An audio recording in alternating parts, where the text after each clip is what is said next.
Assalamualaikum warahmatullahi wabarakatuh. Bismillahirrahmanirrahim. Perkenalkan, saya Budi Santoso, ya, mahasiswa dari Institut Agama Islam Al-Aziz, angkatan ATN angkatan ketiga. Pada saat ini saya akan mempresentasikan tentang kias tamsil, ya. Jadi presentasi ini sebagai syarat untuk ujian akhir semester. Ya, maka sebelum presentasi ini, marilah kita mulakan dengan berbasmalah. Bismillahirrahmanirrahim. Ya, kias tamsil. Ya, kias tamsil itu merupakan bagian dari lawahi kias atau urutan rentetan kias.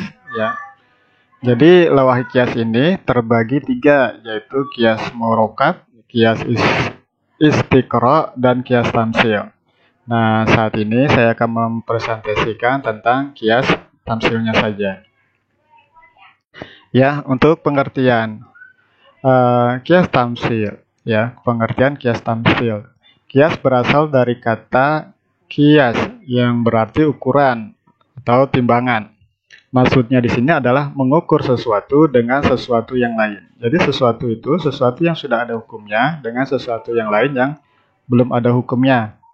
Tamsil berasal dari kata masalah yang berarti menyerupai, seperti atau identik. Jadi kias tamsil adalah menetapkan hukum sesuatu dengan sesuatu yang lain karena terdapat kesamaan sifat. Nah, persamaan sifat inilah yang dinamakan dengan tamsil, ya. Jadi kalau kita membahas kias tamsil ini, itu mirip dengan kias yang ada oleh para fuqaha, ya, oleh ahli fikih. Nah, karena kesamaan inilah, maka rukun kias itu bisa disamakan dengan rukun kias tamsil yang ada pada ilmu mantik, ya. Nah, di sini rukun kias ada 4 macam. Yang pertama asal, cabang, hukum, dan ilat, ya. Jadi pertama asal. Asal merupakan suatu wujud yang sudah ada di dalam Al-Quran maupun hadis. Jadi wujud atau bendanya ini memang sudah ada atau tertulis di dalam Al-Quran atau hadis. Yang kedua cabang, ya.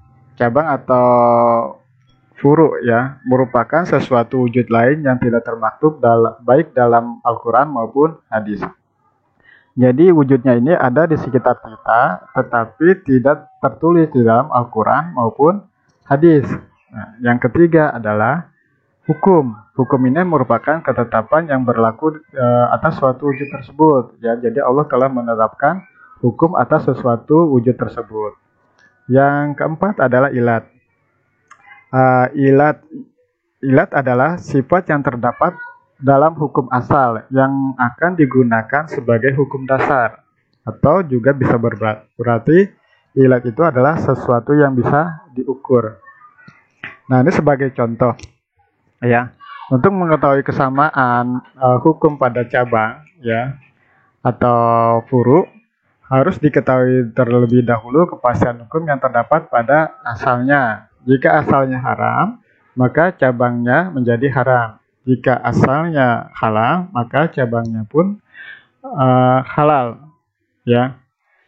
Hanya saja kesamaan hukum tadi syaratnya harus memiliki ilat yang sama. Kita contohkan di sini tentang asal, ya. Contohnya tentang asalnya itu khomer. Nah, khomer itu adalah wujud yang tertulis dalam Al-Quran maupun hadis, ya. Nah, cabangnya furu atau bir. Nah, bir ini adalah wujud yang tidak tertulis di dalam Al-Quran maupun hadis. Nah, furu inilah atau bir inilah yang akan kita cari tentang hukumnya, ya. Selanjutnya hukum. Nah, hukum khomer itu dihukumkan haram karena tertulis di dalam Al-Quran, sedangkan bir belum tertulis, ya. Nah, ilat ini adalah kesamaan sifat, ya. Kalau kita bandingkan khomer dan bir, itu mempunyai sama-sama memiliki sifat memabukkan.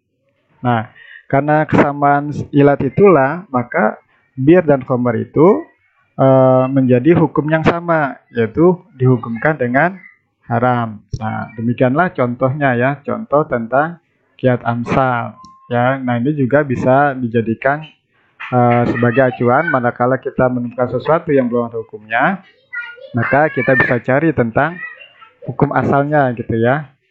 Nah, sekalipun ini tapi sekali lagi kias tamsil ini bersifat zon ya, tidak pasti. Artinya belum tentu karena kesamaan sifat ini maka dihukumkan haram. Ya. Maka demikianlah penjelasan saya tentang kias tamsil. Dan apabila teman-teman memiliki pertanyaan, silakan tulis di kolom komentar dan insya Allah nanti akan saya jawab. Demikianlah presentasi saya cukupkan. Wassalamualaikum warahmatullahi wabarakatuh.